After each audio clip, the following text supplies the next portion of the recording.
ìwọ ẹni ọ̀tá ìbàyọ̀ olúwa ti gbé ọ̀gá okú oríire o ọjọ́ ìbí. ìwọ ẹni ọ̀tá ìbàyọ̀ olúwa ti gbé ọ̀gá okú oríire o ọjọ́ ìbí. MC Blessing.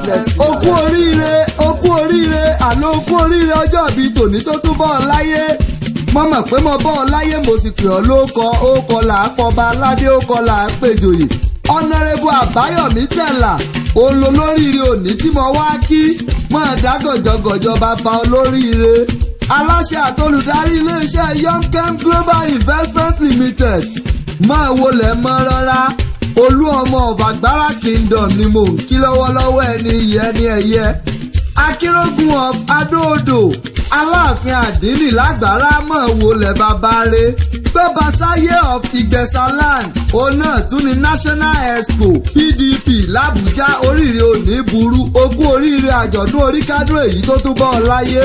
bàbá mi o bàbá olóríire ọ̀nàrẹ́bù àbáyọ̀mí tẹ̀là bàbá gbẹ̀ngà oríire òní burú bàbá dámilọ́lá bàbá alimọ́tù bàbá muhammed bàbá alimati ọjàre bàbá olóríire lágbára lọ́wọ́ ọlọ́run ọba ó ti ṣòwò kalẹ̀ ò ní pàdánù kankan nínú wọn mọ́ sàmì ẹ̀. Prince ọlátúnjí agúnbíadé ọmọ ọba alágbára ló gbé ń débí kí wọ́n á kí bá bo òun àtàtàkù tọjọ́ bíi tòní tó tún bá láyé okú oríire. ọmọ ọ̀túnba Gbẹ́ngà Daniel èèyàn ọ̀nàrẹ́bù Ládé Adébùtù ni mò ń kí lọ́wọ́lọ́wọ́ ọlọ́jọ́ òbí. èèyàn gómìnà ìpínlẹ̀ Ọ̀yọ́ gómìnà Ṣèyí Mákindé nù ọmọ Àtíkù Abubakar máa wọlé mọ́ rọra bàbá olóríire. orógbó ló ní kó o gbó kọ́ ọ̀tọ́ kan ní kése kọ́ ọ̀pọ̀ láàárọ̀ obì ní ibi kú ọ̀nàrẹ́bù àbáyọ̀mí òbí kú dànù lórí rẹ̀. former local government chairman Adó-Odò Ọ̀tà bàbá olóríire kú tọjọ́ bíi tòní tó tún bá ọ láyé nínú òfin nínú ọ̀la ó sì wà ń dàgbà. ìmùlẹ̀ ọba barrister Lukman Jayéọlá Agúnbíadé alágbára of Agbára land inú oríire òní burú tútù kan kò ní tuyíká yàyà kẹ́kẹ́ òní yàyìn ọ̀dádá mọ̀dàrú olójú fọ́pọ̀mọ́yọ̀ wọn ò ní túlé yíká kẹjọ pẹ́ fúnra yín kẹrin kése. àfọkànsí rẹ ní 2023 olódùmarè ọba ajé ó di múmúṣẹ ọlọ́ọ̀lọ́run ọba òkè òkè lẹ́múrú tí ò ní wálẹ̀. ọ̀nàrẹ́bù àbáyọ̀mí tẹ̀là o ọ̀yá tí a gbéra pa kágbálẹ̀ bàbá tó bí ọlọ́mọ lọ ìwọ lọmọ Ìkòyí ẹ̀ṣọ́ Ìkòyí ẹ̀ṣọ́ ọmọ agbọ̀nyún ọmọ adìílẹ̀ dógún ọmọ sírò ń togun gbàrò ń togun jìgàn ń tọdẹ dùgbẹ́dùgbẹ́dùgbẹ́dùgbẹ́ làárù kó aláìgbọràn nílé bàbá tó bí ọlọ́mọ àrọ̀nì ọ̀wálé oníkòyí ò sinmi ogun wọn kì í pàgàn lágbọ̀n níkòyí ilé ẹni bá pàgàn lágbọ̀n níkòyí ilé tí ogun ọba ni wọ́n ń re búbu ńlọ́bọ̀ oníkòyí jagun oṣù méje ẹ̀wọ̀ ọ̀tọ̀ọ̀tọ̀ lọ́bọ̀ oníkòyí jagun oṣù mẹ́fà.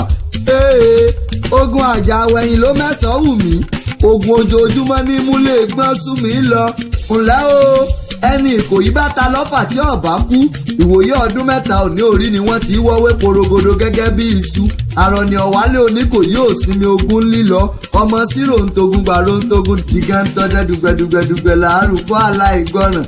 ẹ̀yin lọ́mọ àkàlà tí ń bẹ lọ́rùn oṣù ọmọ kànákànná orí òro ọmọ igun balẹ̀ igun jorí àkàlà balẹ̀ àjẹ̀dọ̀ tẹ̀tẹ̀rẹ́ lọ́ra díẹ̀ kó tó dé ọbalẹ̀ níkùn fún alákọ̀ọ́nijẹ yẹn bí ńlọ́lọ́ ọmọ agbọ́jọ́ kúrera ṣẹ̀ṣẹ̀ kò yẹ ọmọ agbọ̀n túbẹ̀rẹ̀ jà ńlẹ́ o ọ̀nàrẹ́bù àbáyọ̀mí tẹ̀là bàbá mi ni mò ń kì lọ́wọ́lọ́wọ́ oríire òní burú a kì nílé bàbá kámọ́ nílé ìyá ọ̀yá jẹ́ agbéra pa kágbálẹ̀ yeye tó bí ọlọ́mọ lọ àwórì nílé àwórí ọmọ oṣù akẹsàn ọlọ́kọ̀ nílùú Ìṣẹ́rí ẹ̀yin lọmọ wájú ọlọ́kọ̀ tí í ṣòwò ẹ̀yin kùlé ọlọ́kọ̀ tí í ṣèjìgbà àlẹ̀kẹ̀ ògèdèǹgédé ọlọ́kọ̀ ní í ti gbọ̀n yẹbẹyẹbẹ lójú omi ọmọ káfọ̀páwà káfàjẹwà kásọ̀pánù kásàjẹnù káwá fògèdèǹgédé ọwọ́ wakọ̀ délùú Ìṣẹ́rí ẹ̀yin lọmọ arúgbó òde tí fàyàfà wọ́n ní bá kẹsàn ọ̀gá jùgò bí ó sì ga ju kùkùté kọ́sá ti níbọn àmúléwọ́ orí kékeré ọ̀dẹ ń bàbá yín ṣe ilé yeye tó bí ọlọ́mọ ọ̀nàrẹ́bù àbáyọ̀mí tẹ̀là o lọ́lọ́ ọlọ́run ọba ò ní fọdún èyí ṣàṣemọ́ ọ́ tẹ̀lẹ̀ ìpẹ́ ẹni bá ní ọmọ tẹ̀lẹ̀ ìpẹ́ ẹyẹ àkàlà ní ọmọ sìnkú rú wọn ńlẹ́ o àfọkànsí rẹ ní 2023 òdù Èdùmàrè ajé ó di mímú ṣe òkè òkè lẹyẹ fọ̀n òkè lọ́mọ lọ òní wálẹ̀ láéláé Ọlátúnjí Àgúnbíadé òun ló ní kí n mọ̀ ké tán kan pé ọ̀sẹ̀ mi. ìwọ ẹni ọ̀tá ìbàyọ̀ Olúwa ti gbé ọ̀gá. Ó kú oríire o ọjọ́ yìí.